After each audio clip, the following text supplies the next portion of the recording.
जिनके हृदय में सच्चिदानंद भगवान का आश्रय नहीं, तो हर चेष्टा उनकी पाखंड हो जाती है। भगवत रसिक जी कह रहे हैं, बिन विवेक वैराग्य भक्ति बिन सत्य नए को मानो, भगवत विमुख कपट चतुराई सो पाखंड जानो। ऐसा पाखंड फल फूल रहा है कि लौकिक बुद्धि रखने वाले बस यही समझते हैं कि यही सार बात है। नहीं, कर लो कर लो, तुम्हें 50-100 वर्ष मिले, पाखंड कर लो, दंभ कर लो, नाटक कर लो, जो चाहो एकत्रित कर लो। दुनिया का एक कबाड़ है। जब छूटने का समय आएगा तब तुम्हें पता चलेगा। मन पछताई है अवसर बीते। समय था तो प्रायश्चित नहीं किया आपने पाखंड का, दंभ का, पाप का। कल चर्चा हुई थी, दो नहीं रख के यहां से जाना चाहिए, एक ऋण और दूसरा पाप, नहीं तो तुम्हारे को आना पड़ेगा, दुर्गति हो जाएगी। किसी का एक पैसे का, एक वस्तु का उधार ऋण नहीं होना चाहिए जीवन में। और कोई भी पाप अब हमको साथ लेके नहीं जाना। अगर भूल से हो गए हैं तो हम उनका यहां प्रायश्चित करेंगे, अंदर से जलेंगे और संत महात्माओं से पूछेंगे इस पाप का हम क्या दंड स्वीकार करें, कौन सा प्रायश्चित करें। वो जो आदेश करे बिना किसी प्रश्न के, संशय के, उसे स्वीकार कर लो, पाप नष्ट हो जाएगा। पाप और ऋण ये अपने जीवन में नहीं होना चाहिए, पर पाखंड, दंभ ये केवल पाप कराता है। भोले भाले भूले हुए जीव प्राणी वो जानते नहीं हैं कि किसे सत्य अध्यात्म कहते हैं। बस भूल में और भूल बटोरते घूम रहे हैं। कहीं कुछ भी तुम्हें मांगने की जरूरत नहीं, किसी के आगे हाथ पसारने की जरूरत नहीं कि आशीर्वाद दे दीजिए, हमारी प्रार्थना मान लीजिए। यदि आप नाम जापक हैं तो दूसरों को सुख देने की सामर्थ्य रखने वाले हैं। आप भगवान के अंश हैं। आप कोई साधारण नहीं, आप अपने स्वरूप को पहचानिए, ये भटकना छोड़िए। आप परम स्वतंत्र भगवान के अंश हैं, आप परम स्वतंत्र हैं। ये माया आपको जो बांधे हुए है, इसी से मुक्त होने के लिए, इसी भ्रम को मिटाने के लिए हमें मानव देह मिला है। ए मारे घूम रहे, हमें सुख मिल जाएगा, कोई दे देगा आशीर्वाद। अरे आशीर्वाद भगवान ने दे दिया तुम्हें, तुम भगवान के अंश हो, तुम्हें मानव दे दिया, तुम्हें बुद्धि दे दी, विवेक दे दिया। इससे तुम सुखी नहीं हो पा रहे तो किसी के आशीर्वाद से क्या सुखी हो जाओगे। आशीर्वाद भी वही लागू होता है जो सत्कर्मी होता है, जो पाप नाशक अनुष्ठान किए हुए उसी के ऊपर आशीर्वाद जाता है। आप सोचे आप करें पाप, विषय विलासिता, और आपको कोई परमहंस आशीर्वाद दे दे, आपकी सामर्थ्य नहीं कि ऐसे आशीर्वाद देने वाले महापुरुष तक पहुंच पाए। जो पे दुष्ट हृदय सोई होई, मोरे सन्मुख आव की सोई। वो जा ही नहीं सकता। अगर चले गए तो आशीर्वाद मांगने की जरूरत नहीं है, वो बात मिल जाएगी जो तुम्हें दूसरों को आशीर्वाद देने की सामर्थ्य प्रदान कर देगी। अपने लोग भगवान को भी आशीर्वाद देते हैं, अपने लोग महारानी जी को आशीर्वाद देते हैं, उन्हीं के नाम बल से, उन्हीं के चरण आश्रय बल से। लाडली जो थारो अविचल रहो जो सुहाग, आपका सुहाग अविचल रहे, आप दोनों ऐसे सुखी रहे। जब हम अपने आराध्य देव श्यामा से हमको आशीर्वाद दे सकते हैं, फिर और कौन बचा। बहुत बड़ा तो प्रभाव। किसके जब बल कभी से? मन आपका ऐसा उनके नाम हो, परेशान हो, तत्काल उनकी परिक्रमा प्रारंभ आराधना कर के देना, बल नाम से। जप करते हुए। क्या आप आप नाम देखना जप नहीं परिक्रमा कर सकते? पूरी होते होते क्या आप आराधना करके ऐसे समर्थ नहीं बन सकते? समर्थ वही है जिसका हाथ फैलाना मिट जाए, किसी से भी नहीं। आपके पास नाम है, आपके पास मंत्र है, उपासना है, आप समर्थ हैं, पर आप अपनी वस्तु को पहचान ही नहीं रहे। नाम जप में रुचि नहीं, सतमार्ग सत्क्रियाएं ये रुचि नहीं, तो कहीं भी भाग के चले जाओ, दुख ही मिलेगा, अशांति मिलेगी, चिंता मिलेगी। आशीर्वाद नहीं मिलेगा। वो देगा भी तो लगेगा नहीं, क्योंकि हृदय में हमारे अंदर पात्रता नहीं आ रही। पात्रता नाम जब से आती, मान लो प्रार्थना, कुछ समझ में आवे या ना आवे, राधा राधा राधा। श्रीपाद कह रहे हैं न राधा प्रियो नापि वृंदावनम और नैव वृंदान तत्प्रेम भाजाम। प्रेम भाजाम, जो प्रेम पात्र बन चुके हैं, जिनके हृदय में वृंदावन प्रकाशित हो चुका है, प्रिया प्रीतम खेल रहे हैं, ऐसे महापुरुषों का संग नहीं, वृंदावन का आश्रय वास नहीं और प्रिया प्रीतम की उपासना नहीं, तो तुम्हारा जीवन धिक्कार। किस काम का जीवन? ये बच्चे पैदा करना, सोना, खाना, पीना, रहना, जीना, ये तो सुअर कुत्ता भी कर रहे हैं। देव दुर्लभ मनुष्य देह कही गई, बड़े भाग मानुष तन पावा, सुर दुर्लभ सद ग्रंथन गावा, दुर्लभो मानुषो देहो। बड़ी महिमा किस बात की? भगवत प्राप्ति की, जीवन मुक्त होने के लिए, भजन रूपी धन कमाने के लिए।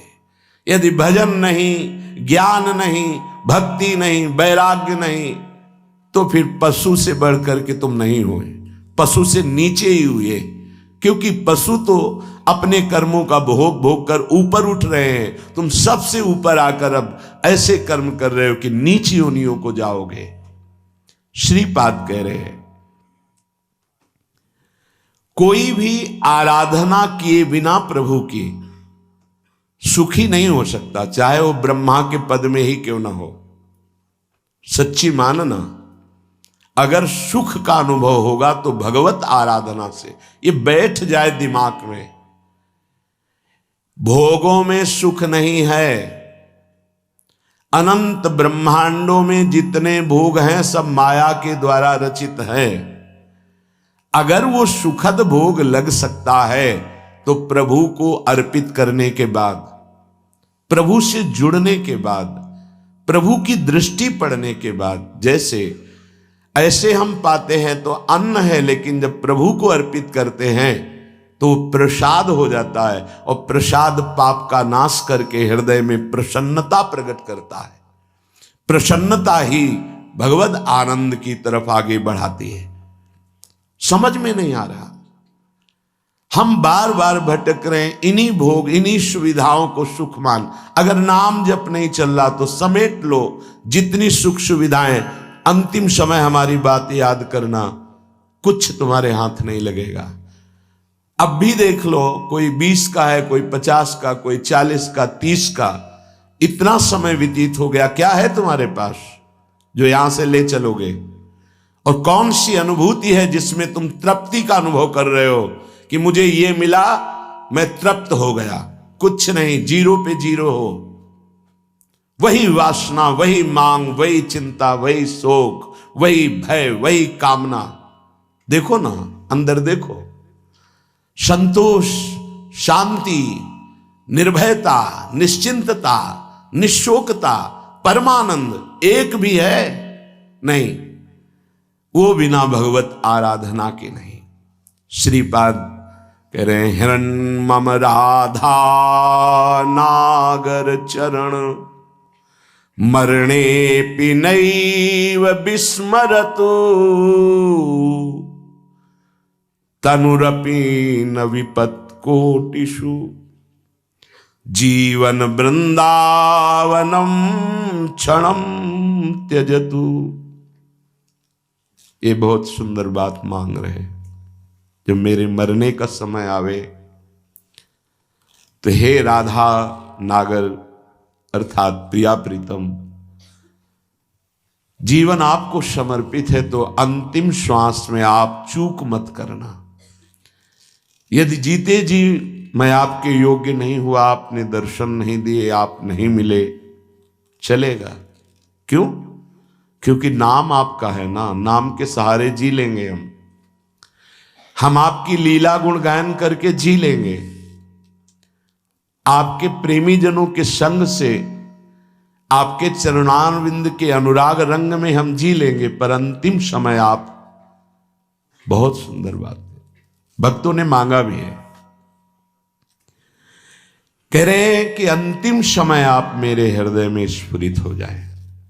जब मैं शरीर छोड़ रहा हूं उस समय केवल प्रिया प्रीतम।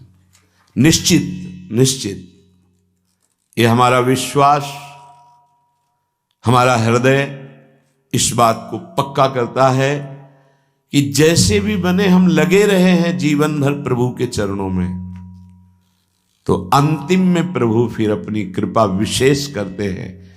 उस उपासक के हृदय में प्रभु स्फुरित हो जाते हैं, स्मरण रूप में या रूप रूप में स्फुरित हो जाते हैं। यदि जीवन में किसी महात्मा का संग रहा है, श्री प्रिया प्रीतम की किंचन मात्र आराधना बनी है, धाम आदि भगवत पुरियों का, धामों का तीर्थाटन अवगाहन थोड़ा भी वास हुआ है, वो अंदर से आश्रय प्रभु का रहा है, तो अंतिम समय उसके भगवान पधारते हैं। निश्चित ये हमारा विश्वास कहता है, क्योंकि अंतिम गति ही परम पद या अगला जन्म या दुर्गति, अंतिम क्षण जो होता है वो महामहिम माना जाता है। कहते आपके विश्वास से क्या प्रमाण क्या है? तो अजामिल संध्या करने वाला, शास्त्र स्वाध्याय करने वाला, धर्माचरण परायण और बुजुर्गों की, गुरुजनों की सेवा करने वाला था। उस सेवा के लिए ही जंगल में समिधा लेने गया था। वहां व्यभिचार परायण वैश्या और व्यक्ति को देखा, कामांध हो गया। एक दृश्य ने उसे पूरे जीवन को बर्बाद कर दिया।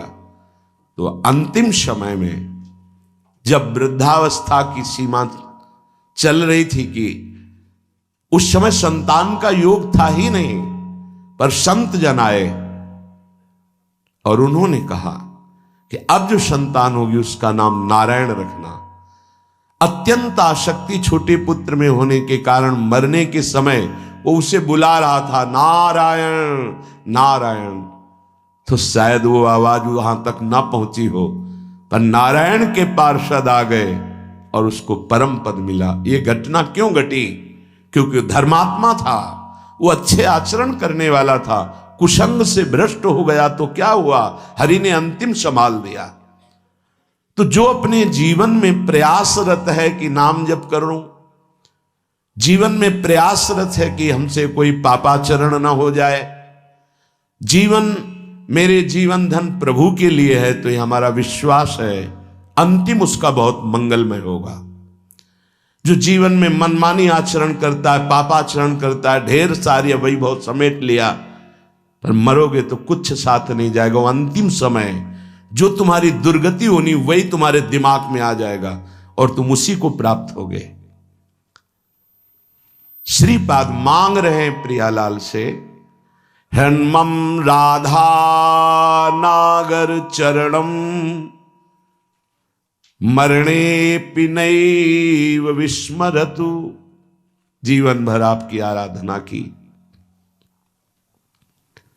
अब अंतिम समय जब मेरा मरने का आवे तो हे प्रिया प्रीतम आप स्फुरित हो जाए, आपके चरणारविंद हमारे हृदय में स्फुरित हो जाए। अब ऐसे कड़वे संसार में जन्म ना हो जहां केवल छल है, कपट है, धोखा है, जहां सत्य का किंचन मात्र लेश भी व्यवहार में नहीं है। तत्व तो सत्य विराजमान है पर उसका परिचय नहीं।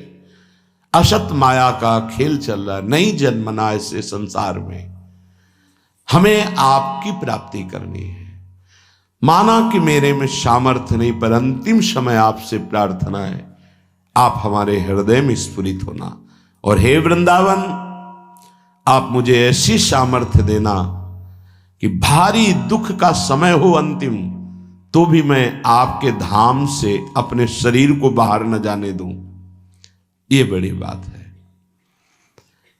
एक क्षण के लिए भी मैं कभी अंतिम चेष्टा में जब मेरा शरीर भारी पीड़ा में हो, यहां से जब जाना होता है, जिनका आखिरी जन्म होता है, तो बहुत कुछ हमारी गंदगी जमा है जन्म जन्मांतरों की, वो बहुत शीघ्र भोगवाई जाती थोड़ा थोड़ा करके।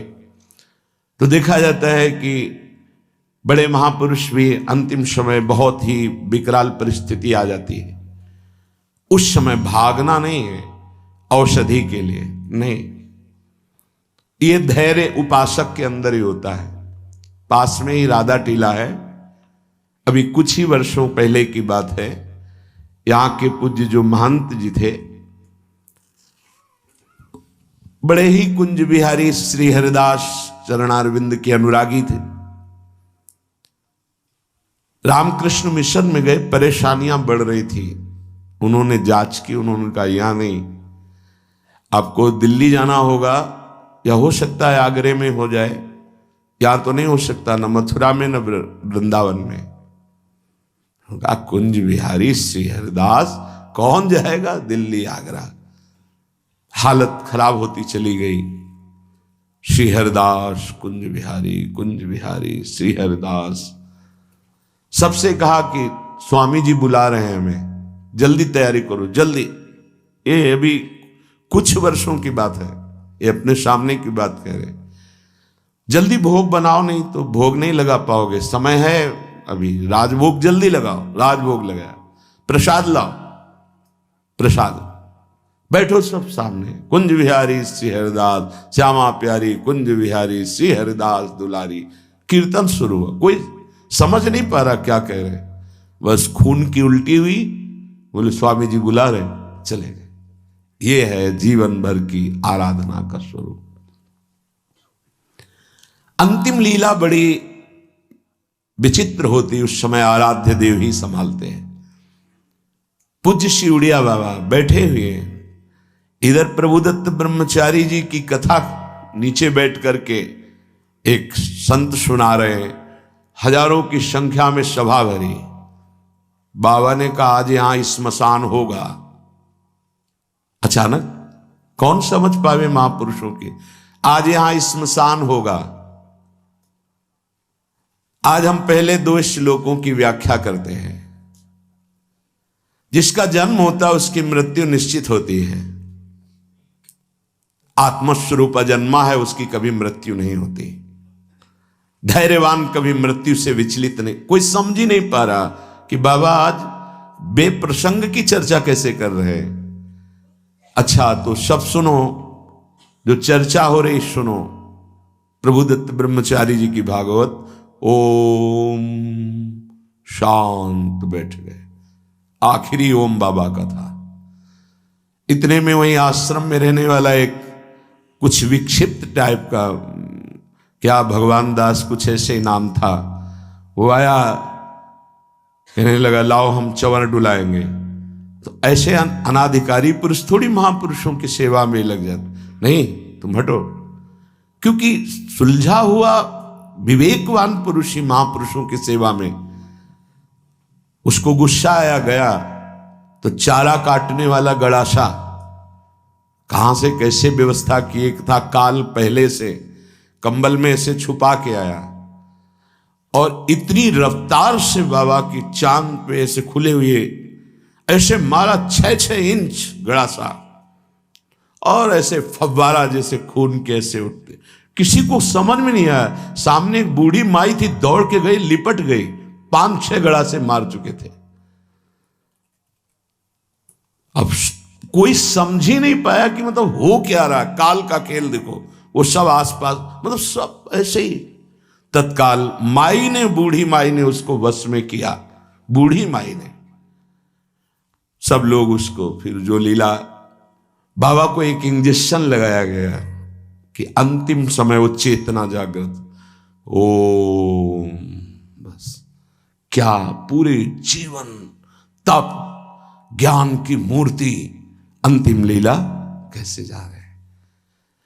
पूरे जीवन मां मां मां पुकारते हुए रामकृष्ण पर, अंतिम गले में कैंसर, विविध प्रकार की पीड़ाएं, ऐसी महाभाव दशा में पूज्य भाई जी अंतिम समय में जिनका आखिरी जन्म होता है बड़ा, तो उसी लिए ये ब्रह्मबोध संपन्न महापुरुष हैं, जीवन मुक्त महापुरुष हैं, प्रेमी महापुरुष हैं। क्या इनकी महिमा वर्णन करे, पर ये हमारे लिए कह रहे हैं, हम सबके लिए, क्योंकि ये जो मांग रहे हैं ये तो प्राप्त है इनको, हर समय लीला में प्रवेश है इनका। इनको श्यामा श्याम की आखिरी दर्शन की आकांक्षा नहीं, क्योंकि इनकी आखिरी जीते जी हो गई। शरीर राग मुक्त भाव दे से अपने प्रिया प्रीतम के पास कोई आवश्यकता इस बात की मांगने की नहीं है। ये अपने लोगों के लिए कह रहे हैं कि हमें प्रार्थना करनी कि मुझे पता नहीं है कब मेरा अंतिम समय हो। हे प्रियालाल, ये हम बहुत बड़े महापुरुष की बात कह रहे हैं जो बहुत साधन परायण थे काशी में। मुझे बहुत आश्चर्य हुआ, ऐसे सब संत महात्मा घेरे हुए हैं, मध्य में वो लेटे हुए हैं। तो उनसे पूछा, स्वामी जी इस समय आपकी गति कहां है? ये चंद्रलोक नहीं, ये तो चंद्रमंडल के अंतर्गत जो चंद्रलोक है, जहां इस सूर्य लोक से भी ऊपर है। सूर्य को क्रॉस कर सके केवल दैवी शक्ति संपन्न जो त्रिगुणातीत हैं, उन महापुरुषों की, जो शुद्ध सात्विक शरीर वाले हैं, वो जो देवलोक का अतिक्रमण करके भी आगे बढ़ते हैं। सबसे ऊपर चंद्रलोक है, सूर्य लोक भी नीचे है शास्त्रीय पद्धति के अनुसार। तो उन्होंने कहा चंद्रलोक तक मैं समस्त मंडलों का भेदन करके पहुंच गया हूं, पर ब्रह्म या मोक्ष प्राप्ति तो होश उड़ गए कि ऐसे महापुरुष जो मोक्ष धर्म का ही वर्णन करते रहे वो ऐसा बोल रहे।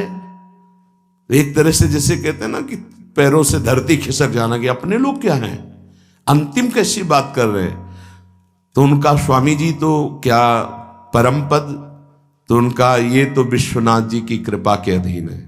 बस हृदय एकदम साधन पक्ष से हटकर कृपा पक्ष की मांग करने लगा कि अंतिम समय कह रहे कि आखिरी कैवल्य परम पद ये तो विश्वनाथ जी की कृपा से। समझ लो साधन कितना पहुंचा सकता है। वो महापुरुष कह रहे हैं कि अभी ब्रह्मलोक भी नहीं, जैसे स्वर्गलोक, महालोक, जनलोक, तपलोक, फिर ब्रह्मलोक, तो स्वर्गलोक के ऊपर ही है, क्योंकि स्वर्ग के अधिष्ठात्र ये सब लोकपाल देवता हैं। वरुण जी, सूर्य जी, अग्नि जी, वायु जी, चंद्र जी, ये सब लोकपाल हैं। इनके एक अपने अपने लोक हैं। उन लोकों में इनके आराधक उपासक वहां पहुंचते हैं।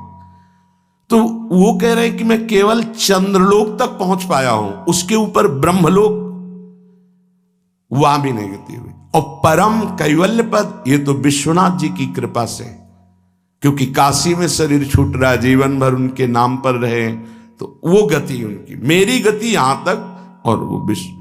तब ये समझ में आया कि आखिरी बात तो कृपा ही है। कि तभी लिखा है ध्यान मूलम गुरु मूर्ति, पूजा मूलम गुरु पदम, मंत्र मूलम गुरु वाक्यम, मोक्ष मूलम गुरु कृपा। महादेव गुरुदेव हैं, श्री जी गुरुदेव हैं, इन्हीं की कृपा से ही मोक्ष मूलम। तभी आजीवन आराधना करते रहते हैं, यही मांग रहे हैं। तनुरपि न विपत कोटिषु जीवन वृंदावनम क्षणम त्यजतु। बाबा को श्री जी लाई थी वृंदावन, उड़िया बाबा को। कई दिन से भूखे थे, एकांत में ब्रह्म चिंतन में बैठे हुए थे, शरीर भूखा था। पहुंच गए लाडली लाल बच्चे के रूप में संध्या काल के बाद। और बाबा मैया ने कहा है कि कोई संत भूखे बैठे हैं, रोटी पाएगा। रात होने वाली इस समय तो रोटी, दूध ले आवे? हाँ ले आओ। साथ में एक रोटी भी, एक ले आओ ले आओ। इतना मृदुल स्वभाव, इतना प्यार, इतने छोटे स्वरूप बच्चे। बाबा आश्चर्यचकित हो रहे थे कि संध्या हो रही, इस समय बच्चे बड़ा ऐसे पहले कांसे का लोटा चलता, उसमें पका हुआ दूध, एक रोटी पाई, एक और दूध पिया, एक परमानंद की अनुभूति, विशेष उनके हृदय में अद्भुत आनंद। फिर एकदम चिंतन किया कि यहां कौन सा गांव नजदीक है। तो विरक्त महापुरुष उठे, काफी दूर खोजते, एक व्यक्ति मिला, बोले यहां गांव नजदीक कोई है? बोले 10 किलोमीटर आसपास कोई गांव नहीं। अच्छा ठीक है। बैठे एकांत में आकर जो चिंतन किया तो देखा प्रिया प्रीतम। बोले ठीक है, अब आपका बुलावा आ रहा है तो हम आ रहे हैं आजीवन वृंदावन के लिए।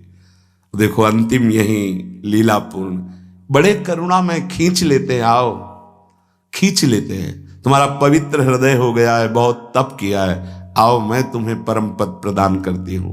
बड़े कृपालु श्री प्रियालाल। एक चीज ध्यान रखनी है, तनुरपि न विपत कोटिषु, करोड़ों प्रकार के संकट आ जाए तो भी छोड़ना नहीं, ये अंतिम बन जाएगा। जिनको अखंड वृंदावन वास मिल गया है सावधान होकर सुने, और जिनको नहीं मिला है तो आश्रय ले लें।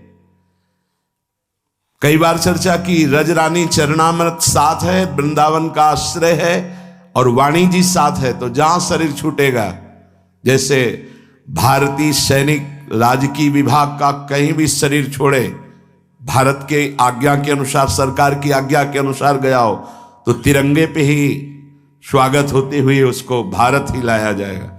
ऐसे ही हम वृंदावन प्रिया प्रीतम के उपासी, कहीं भी शरीर छूटे, आप सम्मान पूर्वक श्रीधाम वृंदावन लाडली जी के महल में ही आएंगे, विश्वास कर लीजिए।